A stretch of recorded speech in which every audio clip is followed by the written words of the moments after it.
Hey, what's up, gang? Brian here, Brian's Law Maintenance. Hey, trust you guys are doing well. Hey, wanted to come at you guys really quick with a commercial video. A lot of you guys have been asking me all my different opinions and thoughts about doing commercial work and the pros, the cons, everything in between. Let me see if I can set this up really quick. As you guys might be able to tell, I am right now at my commercial property. Just got done mowing it on my own. It took about 2 hours here.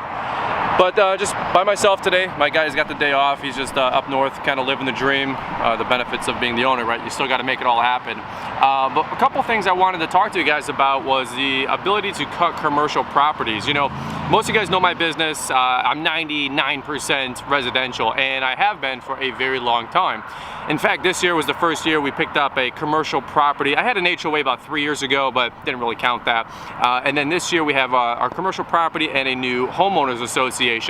And it's really cool and interesting to kind of have it fresh on my mind and relevant about commercial work versus just residential work. So let me give you guys some of my pros, some of my cons, some of my tips, some of my pointers, and just some lawn care advice in general. By the way, if you guys want to check out a great resource, Beach River Landscapes with Wally, I'll leave his subscribe button at the end so you guys can check him out. He's been doing a lot of videos lately on condos, apartment complexes.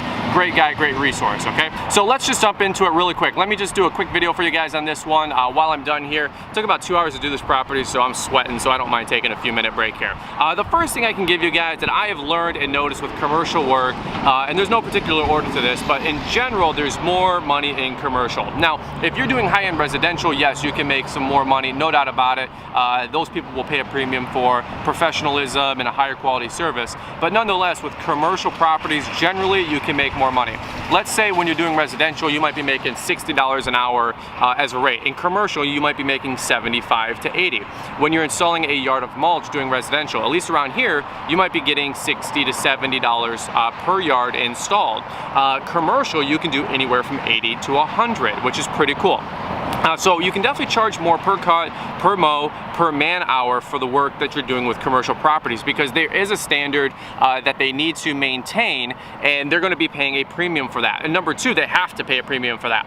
My property right here, as you guys can see, and a lot of people actually know the area, you guys know of the property and have commented on it and said it looks pretty nice. Well, I appreciate those compliments, but they have the bigger budgets. They have to get this stuff done. When you're on a thoroughfare, a major highway or a major road, you have to keep that image looking good. I guess that also correlates right into number two, where it's easier to make upsells. Now, whether this part is in the contract initially or you're adding it afterwards, it's typically easier to upsell commercial work. Why? Because they have to get it done. Just like if the cement is broken, they have to get it done. A homeowner might take 2, 3, 4, 5 years to get something repaired like that because they just don't care. Commercial work, you have to keep that standard. There's safety issues, there's image issues, you know what I mean? So you have to pay to get it all done. So when you are talking to a commercial property management company and you're like, hey, you know, we need to get the place remulched, it's going to be $3,000. As long as it's justified, the tenants want it, and you can really communicate that effectively to keep that standard high, most of the time they're going to say, sure, okay, no problem, go ahead and get it done. And again, it's easier to make that upsell because there's that standard they got to maintain, but number two, you make more money because you can charge more per yard of mulch installed. The third point I can give you guys, another pro, is that there's one contact and typically one contract, which is awesome. So as an example, you might have one residential client that is worth $1,000 a year, but you might have one commercial client that's worth $10,000 a year. In terms of having 10 people to deal with or one person to deal with, if you ask me, I'm going to go with the one person to deal with because it's just that much more simple. You don't have that many people reaching out to you, bothering you, contacting you, back and forth, right? Now, the con side to that, though, I will always say, and there's been some good videos out that about that lately on YouTube, is that if you cancel or somebody cancels a commercial client or a commercial account, you might take a 10 or 15% hit in your business because those accounts are worth so much. So as you guys have noticed lately, I'm kind of turning into a little bit of a hybrid here. All my payroll, my bills, my lifestyle, everything is completely paid for with residential. And commercial work, it's all pure profit, or vice versa, whatever you guys want to say.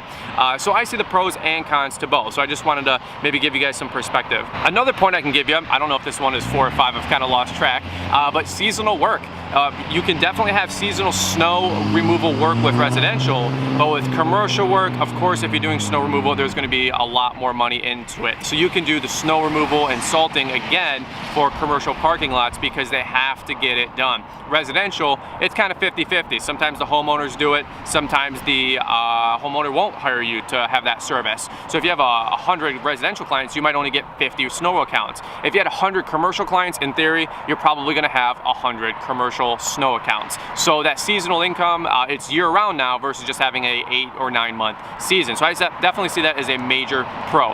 Now, some of the cons I can give you guys, and these are some of the things I'm learning. And of course, I love to hear your guys' comments too. So don't forget to comment down below. Love to hear your pros or cons, or which ones you guys really prefer. But the cons are, you're going to need the manpower, man. Whether it's the equipment to get it all done, or whether it's the manpower, like physical labor to get it all done, you're going to need more guys and more work typically. So if you have a 10-acre property you got to maintain, one ride-on mower may not get it all done in the time frames you need to, or your guys might be staggered. You might have 2 hours of trimming, edging, and blowing and 4 hours of mowing, and your guys are going to be sitting around. So it's always that balancing act, and that's why I'm really specific about the kind of work I take on, because nobody is going to be sitting around while I'm working where we're not making profit. Another one I can give you guys, kind of a con or something to watch out for, is that you have to have good contracts, which also means it takes time to put those together, and it also means you need to have good contracts. You need to hire a lawyer, and that can take some expense.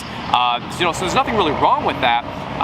There are some pros to residential too, and I know a lot of guys do contracts with residential, but for a majority's sake, most people don't do contracts with residential, and there's a good reason. The velocity of which you can pick up a new client for residential is so much faster. You tell them the price, you tell them how you're going to bill, you tell them the expectation, boom, and you're good to go. You start cutting that same day, versus handing them a proposal, which could take 2 weeks. Now again, if you have a contract, there's probably more protection in there, blah, blah, blah, so that is something to evaluate. When talking about commercial stuff, it could take 2-3 months to land a good commercial account. A lot of guys ask, how do you get more commercial accounts?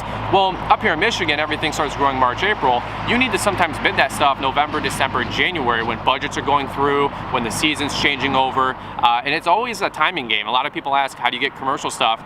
Yes, you have to get the decision maker, then you have to go through the decision maker's decision maker, then you have to get to the owner sometimes, and that can take a lot of time. It can be really strenuous, really tedious, and especially when it's a $20,000, $30,000, $40,000, $50,000 contract for an apartment complex or something, or a healthcare system, a hospital system. You know, those are huge contracts, and there's a lot of people that are bidding on those, which parlays to point number 6. You guys help me out here. There's a lot of competition for the commercial stuff. I did a video a little while ago talking about why I haven't bought a second lawnmower, and the reason being was I can't just keep 2 mowers running 40 hours a week and have maximum productivity. A lot of these big companies want to have the commercial work because they can keep all their people and all their mowers moving all the time. And so when they see a 20-acre golf course, HOA, whatever, they see lots of guys moving for a long time. When they see a residential client worth $1,000 a year, it's a $35 weekly cut, they don't, it's not even worth their time, honestly, guys. But to you and me, the small business owner, we can eat that stuff up. So there is a balancing act with it, but nonetheless, typically you're going to have a lot more competition bidding on the bigger stuff, the commercial stuff. And another point I can make is that it is kind of tough to earn that work, because a lot of these companies have professional salespeople. Not that we're not any good at selling as a small business owner or an owner-operator. In fact, we're probably just as good as better.